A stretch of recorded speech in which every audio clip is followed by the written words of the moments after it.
Alright, so I'm about to piss some people off. If you don't believe men and women can have platonic relationships, go ahead and keep scrolling unless you want to be trigger happy in my comment section. However, in this scenario, this tends to be the case with a lot of people. On a very rare spectrum can people have mutual respect and boundaries within a relationship, even when there's attraction, and not act on it because they understand that they're better off as friends and that's all they'll ever be.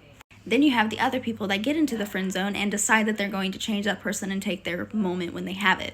Whether that be when they're single or the boyfriend does something that they're not supposed to, so that way they can come in and be the rebound option and love bomb that person to manipulate them into being into a relationship. So, let me say this. If you are in a relationship with somebody, I don't care if you're a man and a woman, and you are waiting for your moment because she said that she wasn't interested or he said he wasn't interested, you need to get yourself out of the friend zone and you need to stop talking to them. I don't care how much you value the friendship, because if you actually valued it, you wouldn't be sitting there in the waiting zone so that way you can have your shot. Because really what you're doing is you're waiting for your moment. And especially if that person's playing you, you need to have some self-respect and boundaries for yourself to completely distance yourself and stop acting like a fool because you're expecting your moment to happen.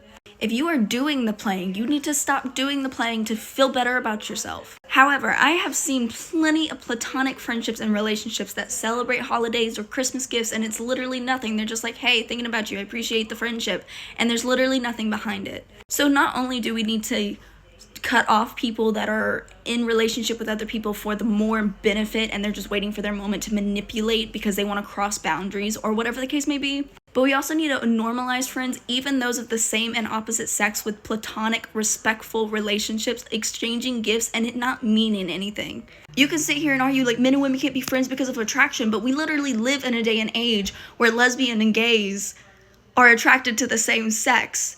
So how are you gonna justify that one? I literally have been in situations with other women where I have had this happen because they of their interest for me. So really, it's no different than a man having the same thing. You just have to be willing to have boundaries, shoot straight, and if they don't respect it, cut it off. So the real issue is stop entertaining people and having this emotional connection with them if you're really not interested. And stop waiting around for them to finally give you the chance and shot and being the good guy or the good friend or whatever the case may be. Because at the end of the day, stuff like this is hurting everybody. You either can be friends with the opposite sex and have boundaries and be completely respectful, or you can absolutely not, and if you cannot, you do not need to interact with them at all. Because this is ridiculous.